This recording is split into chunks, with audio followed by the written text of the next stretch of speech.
কন্যাশ্রী প্রকল্প, সবুজ সাথী প্রকল্প নিয়ে এবার বড় আপডেট। বিশাল ঘোষণা করলেন, বড় বার্তা দিলেন খোদ মুখ্যমন্ত্রী শুভেন্দু অধিকারী। কন্যাশ্রী এবং সবুজ সাথী প্রকল্প কি বন্ধ হয়ে যাচ্ছে? যদি বন্ধ না হয়, কিভাবে তার সুযোগ সুবিধা পাবে ছাত্র ছাত্রীরা? কবে থেকেই বা পাবে? সরকার কি ভাবছে? আজকের ভিডিওতে খুব গুরুত্বপূর্ণ কিছু পয়েন্ট তথ্য আপনাদেরকে জানিয়ে দেব। তাই স্কুল পড়ুয়া স্টুডেন্টরা তো বটেই, অভিভাবকরা যারা এই ভিডিওটা দেখছেন, যাদের ছেলেমেয়েরা স্কুলে পড়াশোনা করছে, অবশ্যই মন দিয়ে শুরু থেকে শেষ পর্যন্ত দেখুন। বেঙ্গল ভয়েসে আপনাদের স্বাগত, সঙ্গে রয়েছি আমি স্মৃতি।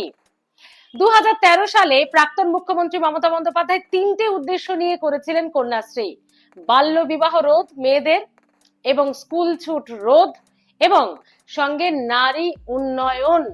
হ্যাঁ, এই তিনটি উদ্দেশ্য নিয়েছিল কন্যাশ্রী, যা বিশ্বের দরবারে বন্দিত হয়েছিল, যা বিশ্বের দরবারে সম্মান পেয়েছিল, প্রশংসিত হয়েছিল রাষ্ট্রের দরবারে। আর ঠিক একইভাবে সবুজ সাথী প্রকল্প, সেটাও যারা অনেক দূরে স্কুল, বিশেষ করে গ্রামগঞ্জে যারা একদম প্রান্তিক এলাকায় থাকে, তাদের স্কুল যাতায়াতের কষ্ট দেখে মুখ্যমন্ত্রী করেছিলেন সবুজ সাথী, মানে বাইসাইকেল প্রদান সরকারি তরফে স্কুল পড়ুয়াদের। তো এই দুটো প্রকল্প কি হতে চলেছে, মুখ্যমন্ত্রী কি ঘোষণা করলেন দেখুন। এর আগে আমরা কি দেখলাম? লক্ষ্মীর ভান্ডার টাকা বাড়ানো হলো, নামও পরিবর্তন হলো।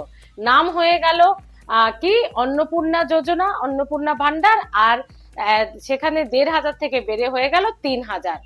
আমরা যদি দেখি প্রাক্তন মুখ্যমন্ত্রীর স্বাস্থ্য সাথী, সেখানে নাম পরিবর্তন হয়ে গেল মুখ্যমন্ত্রী স্বাস্থ্য বীমা যোজনা, এবং সঙ্গে পশ্চিমবঙ্গে ঢুকে গেল কেন্দ্রীয় প্রকল্প, স্বাস্থ্যের প্রকল্প আয়ুষ্মান ভারত। তার মানে এটা বোঝাই যাচ্ছে মুখ্যমন্ত্রী শুভেন্দু অধিকারী যে কথা বলেছিলেন, কোন জনহিতকর প্রকল্প, কোন জনমুখী প্রকল্প, কোন সমাজ কল্যাণমুখী প্রকল্প বন্ধ করবে না বিজেপি সরকার। শুধু একটু নাম পরিবর্তন বা একটু নতুন রূপে আসবে। তাহলে কন্যাশ্রী এবং সবুজ সাথীও কি তাই? একদমই বন্ধুরা, বিরাট বড় সুখবর ছাত্রছাত্রীদের জন্য। এই দুটি প্রকল্প বন্ধ তো হচ্ছেই না, খুব শীঘ্রই এই দুটি প্রকল্পের সুফল আমাদের রাজ্যে স্কুলের ছাত্রছাত্রীরা পেয়ে যাবে। নাম পরিবর্তন করা হলো এই দুটি প্রকল্পের। কন্যাশ্রী প্রকল্প হয়ে যাচ্ছে কন্যা রত্ন প্রকল্প, এবং সবুজ সাথী প্রকল্প হয়ে যাচ্ছে সারথী। তার মানে মেয়েরাও যারা স্কুল যাচ্ছে তারাও নগদ অর্থ পাবে, এবং অবশ্যই যারা স্কুল যাচ্ছে ছাত্রছাত্রীরা তারাও বাইসাইকেল পাবে। নাম দুটোর পরিবর্তন, তবে শুধু কি নামের পরিবর্তন? কিভাবে টাকা পাবেন, কিভাবে ছাত্রছাত্রীরা সুবিধে পাবে, সেগুলো ভালো করে শুনে নিন। একেবারে পরিকাঠামো সুন্দর করে বলে দেওয়া হয়েছে।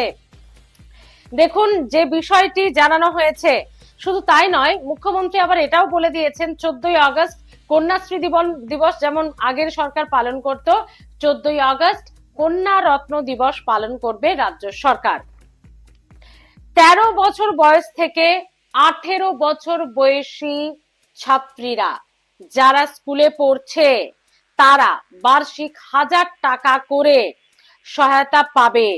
13 বছর থেকে 18 বছর ছাত্রীরা যারা স্কুলে পড়ছে, প্রতি বছর 1,000 টাকা করে। ওকে, এরপর 18 বছর পূর্ণ হলে অবশ্যই সে পাবে এককালীন 25,000 টাকা। তবে এখানে একটা বিরাট বড় শর্ত আছে, তাকে অবিবাহিতই থাকতে হবে, তবেই সে 18 বছর পূর্ণ হলে 25,000 টাকা এককালীন পাবে। এছাড়াও 18 বছর পূর্ণ হয়ে যাওয়ার পর, মানে আমরা ধরেই নিই আমাদের যা স্টেজ আছে তাতে এইচএস পাস হয়ে গেল, এরপর ইউনিভার্সিটি স্তরে পড়াশোনা করতে হলে সেখানেও বিভিন্ন উচ্চ শিক্ষার জন্য বিশেষ অর্থ প্রদান প্রকল্প থাকছে এই কন্যা রত্নের অন্তর্ভুক্তই। অর্থাৎ 18 বছরের পরে যখনই ইউনিভার্সিটি লেভেলের পড়াশোনা শুরু হয়ে যাবে, তখন বিশেষ অর্থ প্রদান, উচ্চ শিক্ষার জন্য বিশেষ অর্থ প্রদান, সহযোগিতা থাকবে রাজ্য সরকারের তরফে।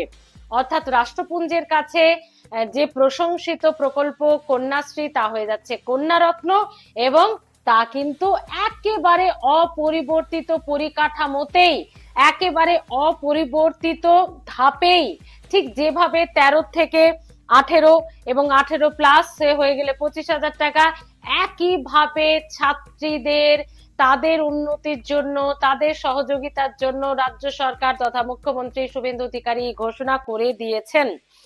আর বাইসাইকেল প্রদান, সেটিও স্কিম অনুযায়ী, শুধু নাম পরিবর্তনে বাইসাইকেল প্রদানও হবে। এই দুটি প্রকল্পই খুব শীঘ্র ঘোষণা হয়ে যাবে। কবে থেকে তার সুযোগ সুবিধে ছাত্রছাত্রীরা পাবে? এবার কথা হচ্ছে যে কন্যাশ্রী এবং সবুজ সাথী নিয়ে মুখ্যমন্ত্রী যে ঘোষণাটা করেছেন, যে এছাড়াও এই দুটো প্রকল্প তো থাকছেই নাম পরিবর্তন হয়ে, এবং আরো ভালো কিছু শিক্ষা ব্যবস্থায় স্কিম আনা হচ্ছে।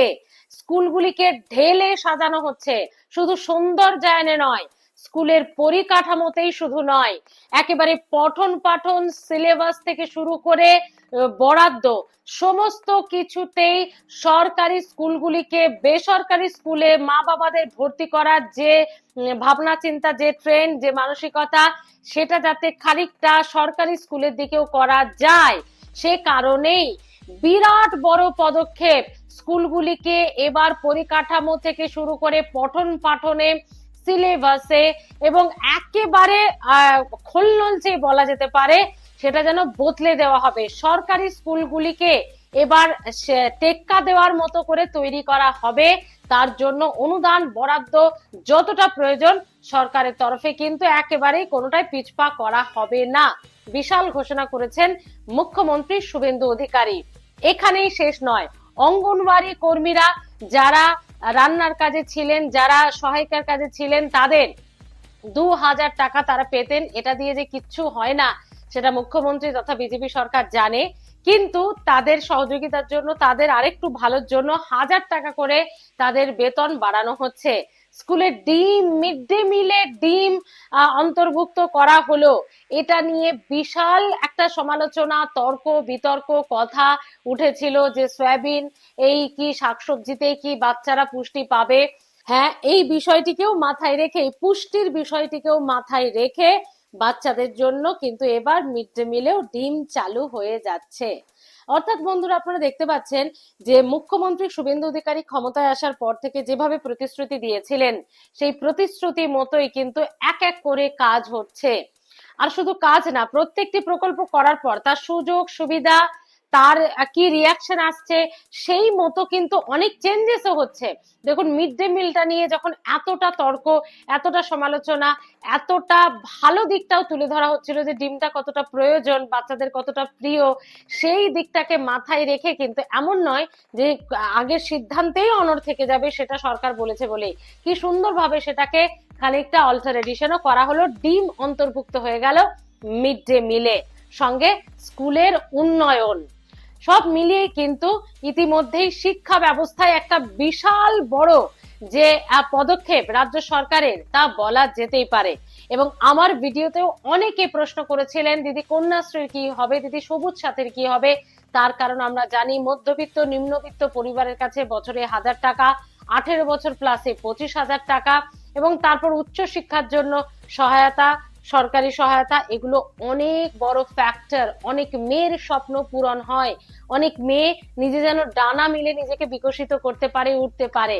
তো সরকার একদম সে থেকে বঞ্চিত করছে না, তা থেকে বঞ্চিত করছে না রাজ্যের ছাত্রছাত্রীদের, স্পেশালি নারী উন্নয়নের ক্ষেত্রে এই প্রকল্পকে শুধু নামটা পরিবর্তন হয়ে যাচ্ছে। আগের মতোই আমাদের স্কুলের মেয়েরা, আমাদের স্কুলের ছাত্রছাত্রীরা একইভাবে কন্যাশ্রী এবং সবুজ সাথী প্রকল্পের সুবিধা পাবেন কন্যারত্ন এবং সারথী প্রকল্পের মাধ্যমে। খুব শীঘ্রই আপনারা জানতে পেরে যাবেন কবে থেকে এই সুবিধে, সুযোগ সুবিধে পাওয়া শুরু হবে, সরকার দেওয়া শুরু করবে। তার জন্য নজর রাখতে হবে বেঙ্গল ভয়েসে। তাহলে বন্ধুরা, আপনারা রাজ্য সরকারের এই পদক্ষেপকে, এই ভাবনা চিন্তাকে কিভাবে দেখছেন? এখন এই সবে মাত্র কয়েকদিন, কয়েকটা মাস হয়েছে শুভেন্দু অধিকারী নেতৃত্বে রাজ্য সরকার গঠনের, এবং তারই মধ্যে কিন্তু সব থেকে আগে জনহিতকর জনমুখী প্রকল্পগুলিকে গুরুত্ব দিয়েছে সরকার। কন্যাশ্রী, কন্যারত্ন, সবুজ সাথী, সারথী। কিভাবে দেখছেন এই চিন্তা ভাবনাকে অবশ্যই কিন্তু কমেন্ট করে জানাতে ভুলবেন না। এবং একটা কমেন্ট আপনাদের কাছে আশা করছি, কোন নামটা বেশি পছন্দের আপনার কাছে? কন্যাশ্রী নাকি কন্যারত্ন, সবুজ সাথী নাকি সারথী? কোন নামটা আপনার বেশি ভালো লাগছে? একদম ব্যক্তিগত মতামত জানাবেন। দেখতে থাকুন বেঙ্গল ভয়েস।